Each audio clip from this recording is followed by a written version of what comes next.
आलसी वही है जिसके जीवन में कोई लक्ष्य नहीं है, जो जीवन को जीना नहीं काटना चाहता है। एक छोटी सी कहानी जिसके द्वारा आप जानेंगे कि कैसे आलस आपके जीवन पर हावी होता जा रहा है और कैसे आप इसे अपने जीवन से बाहर निकाल सकते हैं। तो चलिए कहानी की शुरुआत करते हैं।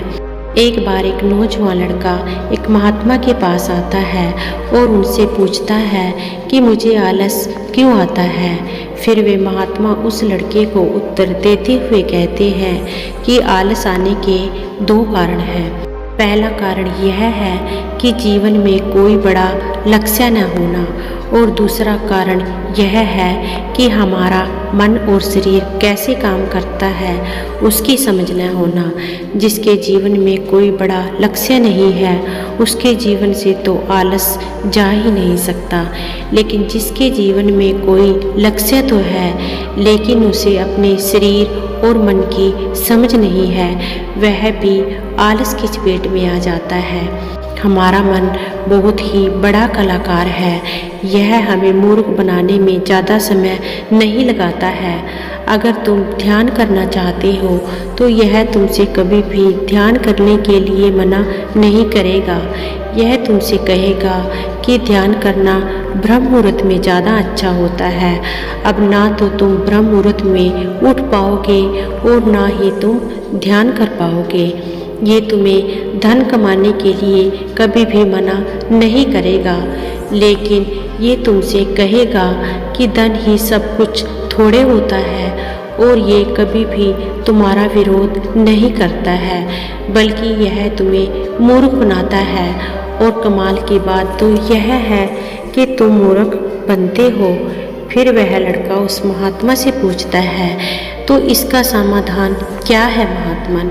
फिर वे महात्मा जी कहते हैं कि ये जो तुम्हारे साथ कर रहा है तुम भी इसके साथ वही करो, यानी कि तुम्हारा मन तुम्हें मूर्ख बना रहा है तो तुम भी उसे मूर्ख बनाओ। जब तुम्हारा मन तुम्हें कहेगा कि कुछ देर सो जाता हूँ उसके बाद काम करूँगा, तो तुम उसे कहो कि कुछ देर क्यों, ज़्यादा देर सोऊंगा लेकिन उससे पहले पूरा काम करूँगा। तुम्हारा मन तुमसे कहेगा कि आज मैं स्वादिष्ट भोजन खाऊंगा, तो तुम तुरंत उससे कहो कि स्वादिष्ट क्यों, अति स्वादिष्ट खाऊंगा लेकिन उससे पहले 1 घंटा व्यायाम करूंगा।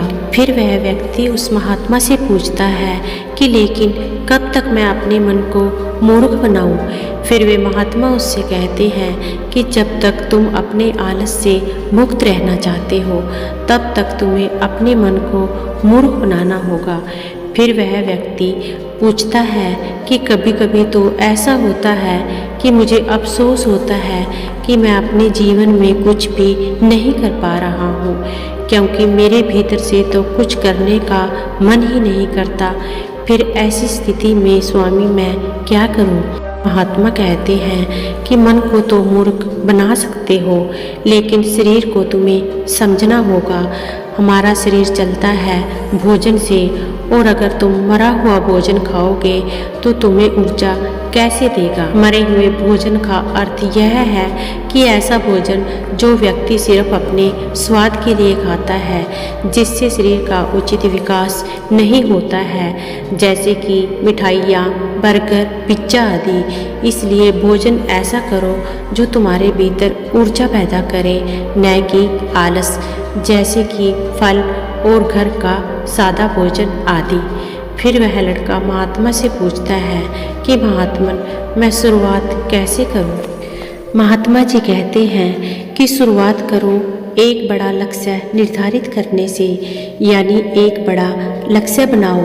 तुम्हारा लक्ष्य केवल कहने के लिए बड़ा नहीं होना चाहिए, बल्कि उस लक्ष्य के साथ तुम्हारी भावनाएं जुड़ी होनी चाहिए। अगर तुम्हारा लक्ष्य ऐसा है कि जिसे सोचकर ही तुम्हारी आंखों में आंसू आ जाते हैं तो तुम्हें कुछ भी करने की ज़रूरत नहीं है। फिर तुम्हारा लक्ष्य ही तुमसे सब कुछ करवा लेगा। और अगर लक्ष्य इतना बड़ा नहीं है तुम्हारी भावनाओं के साथ जुड़ा हुआ नहीं है तो फिर अपने लक्ष्य को खोजना ही अपना लक्ष्य बना लो।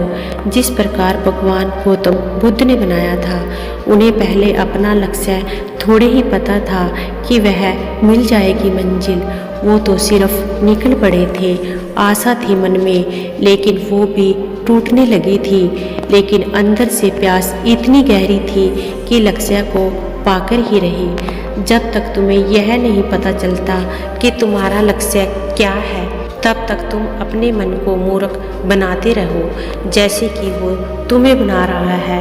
कोई भी व्यक्ति शराबी नहीं बनना चाहता है, लेकिन उसका मन उसे मूर्ख बना बनाकर उसे एक शराबी बना देता है। कोई भी व्यक्ति चोर नहीं बनना चाहता है, लेकिन वह मन उसे बार बार मूर्ख बना बनाकर उसे एक चोर बना देता है। एक बात को तुम हमेशा याद रखना कि जब तक तुम बुद्धि से ऊपर उठकर बुद्ध नहीं हो जाते, तब तक तुम्हारे पास दो विकल्प हैं। या तो तुम अपने मन के द्वारा मूर्ख बनो, या फिर तुम अपने मन को मूर्ख बनाओ। बीच का कोई रास्ता नहीं है। अगर तुमने अपने मन को मूर्ख बनाना बंद कर दिया तो वह तुम्हें मूर्ख बनाना शुरू कर देगा। फिर वह नौजवान लड़का कहता है कि यह तो आसान है, मन को मूर्ख बनाया जा सकता है। वे महात्मा मुस्कुराते हैं और कहते हैं कि यह आसान भी तुम्हारे मन को ही लग रहा है। ये मन कब और कैसे चाल चलेगा, उसके लिए तुम्हें जागरूक रहना पड़ेगा। अपनी जागरूकता को बढ़ाओ और जागरूक व्यक्तियों के साथ रहो, या फिर अपने साथ कुछ समय बिताओ। अगर तुम आलसी व्यक्तियों के साथ रहोगे तो फिर तुम भी आलसी बनोगे, और अगर तुम ऊर्जावान लोगों के साथ रहोगे तो तुम में भी ऊर्जा बनी रहेगी।